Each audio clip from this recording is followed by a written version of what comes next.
Dari berbagai kisah diceritakan, terdapat jin yang membela Nabi Muhammad SAW.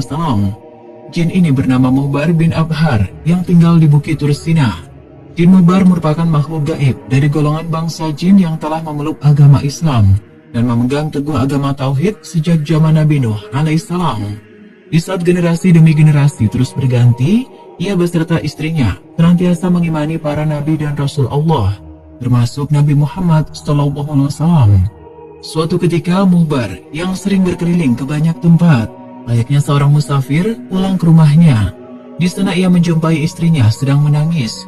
Ia lantas menanyakan sebab istrinya menangis. Ternyata penyebabnya karena ada salah satu jin kafir bernama Musfir yang telah menjelek-jelekan Nabi Muhammad SAW. Sebelumnya terdapat peristiwa menggemparkan di kota Mekah. Berhala milik Walid bin Mughirah, pembesar kafir Quraisy, bisa berbicara. Peristiwa itu berawal saat kaum Quraisy ingin menyatukan pendapat dalam menyikapi dakwah Nabi, terutama menjelang dimulainya musim haji. Kala itu mereka menolak dakwah dan ajakan Nabi Muhammad SAW untuk bertauhid. Berbagai isu pun muncul, seperti menyatakan kalau Nabi Muhammad adalah dukun, penyair, penyihir, pengacau, provokator, radikal, anti kebinekaan, orang sinting, dan berbagai usulan lain. Walid menolak semua isu itu karena semua itu sangat jauh dengan kenyataan yang ada pada pribadi dan perilaku Nabi Muhammad. Ketika kaum Quraisy meminta usulan dari Walid, ia meminta waktu 3 hari untuk memikirkan jawabannya. Dalam waktu 3 hari tersebut, Walid bin Mughirah melakukan penyembahan kepada berhalanya yang bernama Hubal. Walid juga melakukan tirakat seperti tidak makan, minum, dan juga tidur. Kemudian ia juga memberikan persembahan yang luar biasa kepada berhala Hubal. Setelah 3 hari, Walid berkata kepada berhala Hubal, "Wahai berhalaku, demi penyembahan yang aku lakukan dalam 3 hari ini, beritahu aku tentang Muhammad." Saat itulah jin kafir yang bernama Musfir masuk ke dalam berhala Hubal dan berkata, "Muhammad bukanlah nabi, jangan kau benarkan perkataannya." Ketika itu, jin Musfir juga menjelek-jelekan Nabi Muhammad SAW hingga membuat Walid bahagia. Walid lantas mengabarkan berita itu kepada orang-orang kafir Quraisy. Kemudian keesokan harinya, mereka mengundang Nabi Muhammad untuk hadir dan berkumpul di halaman Ka'bah. Nabi Muhammad lantas menyanggupi dan datang bersama Abdullah bin Mas'ud. Saat semua telah berkumpul, mulailah Walid memberi persembahan kepada berhalanya dan menanyakan seperti hadis sebelumnya. Jin Musfir segera masuk ke dalam berhala Hubal, kemudian berbicara dan menjelek-jelekan Nabi Muhammad.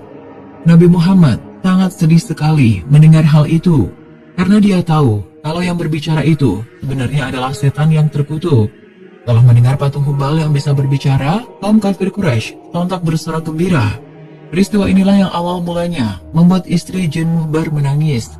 Jin Muhbar lantas sangat marah sekali. Ia kemudian mencari jejak jin kafir Musfir dan mengejarnya hingga membawanya ke Mekah. Ketika Jin Muhbar berhasil menemukannya di antara Bukit Sofa dan Marwah, ia lantas membunuhnya. Setelah membunuh Jin Musfir, Muhbar lantas bertemu dengan Nabi Muhammad SAW. Jin Muhbar lalu menceritakan siapa dirinya dan menceritakan jika ia baru saja membunuh jin kafir dan jahat bernama Musfir. Ia menceritakan bahwa jin itu sudah dibunuh di antara Bukit Sofa dan Marwah. Kepalanya terpotong dan berada di kandang kuda, sedangkan badannya terbagi di antara Sofa dan Marwah menyerupai seekor kambing tanpa kepala. Jin Muhbar juga menunjukkan pedangnya yang masih berlumur darah Jin Musfir. Setelah mendengar kabar dari Jin Muhbar, Nabi Muhammad lantas merasa gembira sekali. Nabi lantas mendoakan kebaikan Jin Muhbar. Jin Muhbar kemudian ingin mengejek-ejek berhala orang-orang kafir Quraisy, bagaimana mereka telah mengejek Nabi Muhammad. Pada kesempatan selanjutnya, orang-orang kafir Quraisy kembali mengundang Nabi Muhammad di pertemuan keesokan harinya. Saat hari yang ditentukan telah tiba, Nabi Muhammad hadir dan mendapati orang-orang kafir tengah sibuk menghiasi berhala Hubal dengan perhiasan dan sesembahan. Orang kafir Quraisy kemudian meminta berhala Hubal untuk mengejek Nabi Muhammad kembali. Saat itulah Jin Muhbar lantas masuk ke dalam berhala Hubal dan mengeluarkan perkataan yang sangat mengagetkan kaum kafir Quraisy.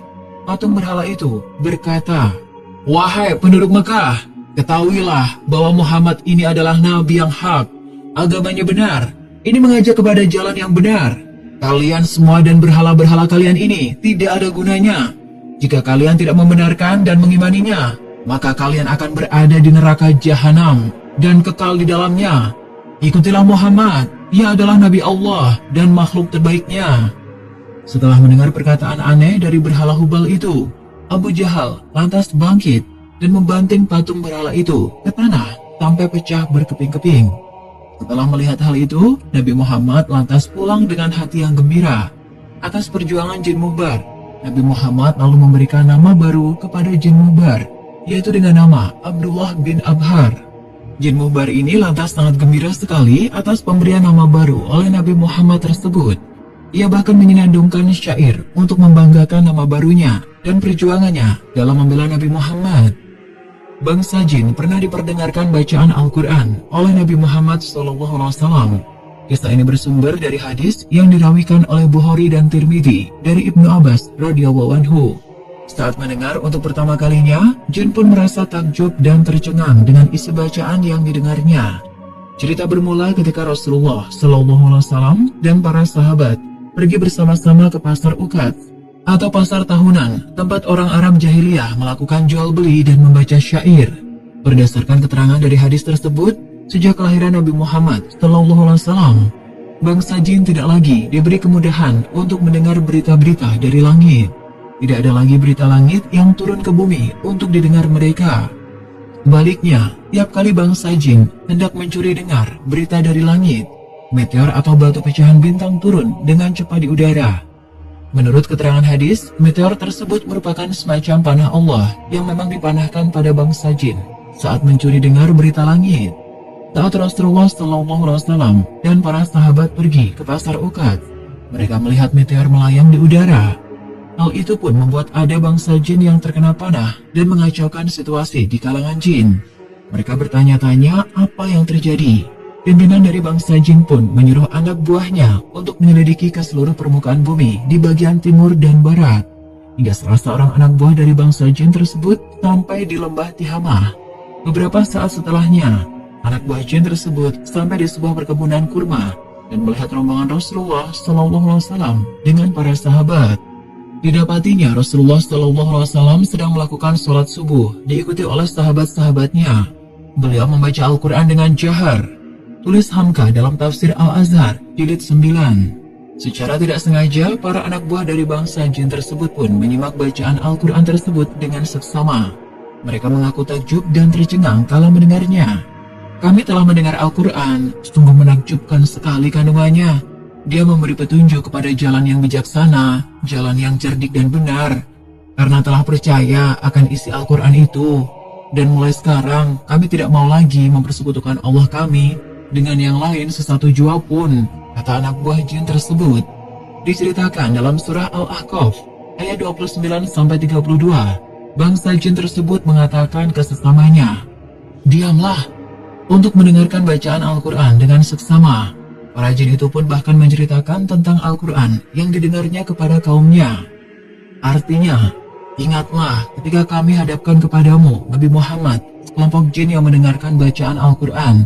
Ketika menghadirinya, mereka berkata, 'Diamlah.' Ketika bacaannya selesai, mereka kembali kepada kaumnya sebagai pemberi peringatan. Mereka berkata, 'Wahai kaum kami, sesungguhnya kami telah mendengarkan kitab Al-Quran yang diturunkan setelah Musa sebagai pembenar kitab-kitab yang datang sebelumnya, yang menunjukkan pada kebenaran dan membimbing ke jalan yang lurus. Wahai kaum kami, penuhilah seruan Nabi Muhammad yang mengajak pada agama Allah dan berimanlah kepadanya. Niscaya dia akan mengampuni sebagian dosa-dosamu dan menyelamatkanmu dari azab yang pedih. Siapa yang tidak memenuhi seruan Nabi Muhammad, niscaya dia akan mengampuni sebagian dosa-dosamu dan menyelamatkanmu dari azab yang pedih. Siapa yang tidak memenuhi seruan Nabi Muhammad yang mengajak pada agama Allah, tidak kuasa melepaskan diri dari siksa Allah di bumi, dan tidak ada para pelindung baginya selain Allah. Mereka itu berada dalam kesesatan yang nyata." Berdasarkan ensiklopedia Al-Quran dan Hadis Pertema, bagian 1, Khalik dan Makhluk oleh Alita Aksara Media, memang ada sebagian jin yang beragama Islam. Kemudian para jin itu pun mengabarkan pada kaumnya tentang Al-Quran yang dia dengar. Wallahu a'lam. Wassalamualaikum warahmatullahi wabarakatuh.